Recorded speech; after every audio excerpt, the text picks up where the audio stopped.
कुछ देर बाद रेवा वहीं बेड पर बैठकर एक किताब पढ़ रही थी। तभी अर्जुन बाथरूम से नहाकर बाहर आता है और मिरर के सामने खड़े होकर अपने गीले बाल सुखाने लगता है। रेवा की नज़र अर्जुन पर पड़ जाती है और वहीं थम जाती है। उसके गीले बाल अभी भी पानी टपक रहा था। फिर से शर्टलेस घूम रहे हैं। वैसे ये सच में बहुत हॉट है, मानना पड़ेगा। लेकिन ये जितने हॉट हैं, इनका बिहेवियर उतना ही कोल्ड है, रेवा ने मन में ही कहा। क्या देख रही हो? अर्जुन ने रेवा की ओर देखते हुए पूछा। अर्जुन के इस सवाल से रेवा हड़बड़ा जाती है और उसके हाथों से किताब नीचे गिर जाती है। वो मैं कुछ भी तो नहीं, किताब पढ़ रही हूँ मैं, रेवा ने नीचे गिरी हुई किताब को उठाते हुए कहा। अर्जुन ने अपने कदम रेवा की ओर बढ़ाए। अर्जुन को अपनी ओर आता देख रेवा का दिल जोरों से धड़कने लगा। इससे पहले कि रेवा अपनी जगह से उठ पाती, अर्जुन ने उसे घेरते हुए कहा, तुम मुझे देख रही थी ना? मुझे ऐसे देखकर तुम्हारी नीयत बिगड़ रही है। तुम अट्रैक्ट हो रही हो ना मेरी तरफ? बिल्कुल भी नहीं। मैं भला आपको क्यों देखूंगी? और मैं अट्रैक्ट नहीं हो रही आपकी तरफ, रेवा ने अपनी नज़रें झुकाते हुए कहा। रियली? अर्जुन ने थोड़ा और रेवा के नज़दीक जाते हुए पूछा। अर्जुन की गर्म सांसें रेवा अपने चेहरे पर महसूस कर रही थी। रेवा ने अर्जुन के सीने पर अपना हाथ रखते हुए उसे अपने से दूर करना चाहा, लेकिन तभी अर्जुन के मुंह से आह निकल गई। क्या हुआ? रेवा ने पूछा। तुम्हें इतने जोर से धक्का देने की ज़रूरत थी क्या? अर्जुन ने रेवा को से दूर जाते हुए कहा। मैंने कहाँ धक्का दिया, मैंने तो बस, रेवा बोलते बोलते चुप हो गई। उसने देखा कि अर्जुन के सीने पर एक गोली के लगने का निशान था, जहाँ से खून बह रहा था। आई एम सॉरी, आप बैठिए, यहाँ मैं दवाई लगा देती हूँ, रेवा ने फर्स्ट एड बॉक्स निकालते हुए कहा। कोई ज़रूरत नहीं है उसकी, ठीक हो जाएगा। और तुम चलो, हमें लेट हो रहा है, अर्जुन ने कहा और शर्ट पहन लिया। आप सुनते क्यों नहीं मेरी बात? मैंने कहा ना एक बार की दवाई लगा दूंगी, बैठिए यहाँ चुपचाप, रेवा ने अर्जुन को ज़बरदस्ती बेड पर बिठाते हुए कहा। शर्ट उतारिए, मैं दवाई लगा देती हूँ, रेवा ने कहा। अर्जुन ने अपने शर्ट के बटन खोले। दर्द हो रहा है बहुत? अर्जुन ने दवाई लगाते हुए पूछा। रेवा की इस बात पर अर्जुन ने अपना सिर ना में हिला दिया।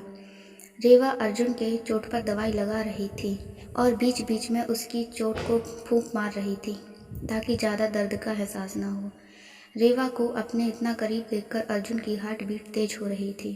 पहली बार कोई लड़की अर्जुन के इतने करीब थी। आज से पहले कभी भी अर्जुन को इतना सुकून कभी फील नहीं हुआ था, जितना रेवा के करीब होने से हो रहा था।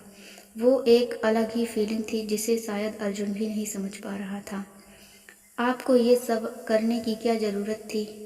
ये ऐसे किसी को मारना अच्छी बात नहीं है, खुद को भी हार्म कर लेते हैं आप, रेवा अकेली ही बोले जा रही थी, लेकिन अर्जुन का ध्यान रेवा की बातों पर बिल्कुल नहीं था। वो बस एकटक रेवा के चेहरे को निहार रहा था। रेवा की बालों की लट उसके गालों पर बार बार चूम रही थी और रेवा उसे अपने चेहरे से दूर करने की नाकाम कोशिश कर रही थी। अर्जुन ने अपना हाथ रेवा के चेहरे की ओर बढ़ाता है और तभी रेवा ने कहा, आपसे एक बात पूछूं? अर्जुन ने कहा, आपकी कोई गर्लफ्रेंड नहीं है क्या? रेवा के इस बात पर अर्जुन ने जवाब दिया, है तो मेरी गर्लफ्रेंड है बहुत, और रोज़ रात एक एक गर्लफ्रेंड के घर जाता हूँ। क्या? रेवा ने चौंकते हुए पूछा। ऐसे बचकाने सवाल कर रही हो मुझसे? अगर मैं किसी से प्यार करता तो उसी के साथ शादी भी करता ना, और डोंट वरी, तुम्हें कभी अकेला नहीं छोड़ूंगा, अर्जुन ने जवाब दिया। और अगर आपको कभी किसी दूसरी लड़की से प्यार हो गया तो मैं कहाँ जाऊंगी? रेवा ने अर्जुन की आंखों में देखते हुए पूछा। नहीं होगा प्यार किसी दूसरी लड़की से, ट्रस्ट मी, अर्जुन ने रेवा को यकीन दिलाते हुए कहा। थैंक यू, रेवा की इस थैंक यू पर अर्जुन ने कहा, यह किस लिए? आपने मेरी जान बचाई, लेकिन मैंने आपको थैंक्स भी नहीं कहा, रेवा ने हिचकिचाते हुए कहा। अर्जुन ने बस इतना ही रिएक्ट किया। खड़ूस कहेंगे, इतने प्यार से थैंक्स बोल रही थी लेकिन फिर भी कोल्ड रिप्लाई दे दिया, रेवा बड़बड़ाती है।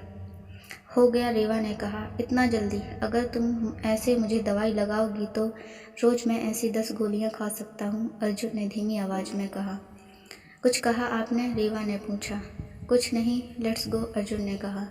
कुछ देर में रेवा दोनों मंदिर पहुंच गए। दर्शन होने के बाद रेवा ने पूछा, क्या अब हम घर चल जा रहे हैं? अर्जुन ने बस हम इतना ही जवाब दिया।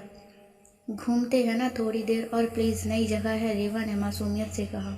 एक बार कहा ना, नहीं मतलब नहीं, हमें घर जाना है, कंपनी में बहुत सारा काम पेंडिंग है, अर्जुन ने सख्त आवाज़ में कहा।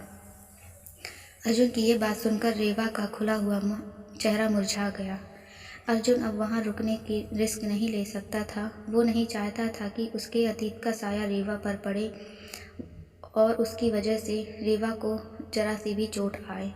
अर्जुन की ये बात सुनकर रेवा बिना कुछ कहे चुपचाप कार में बैठ गई।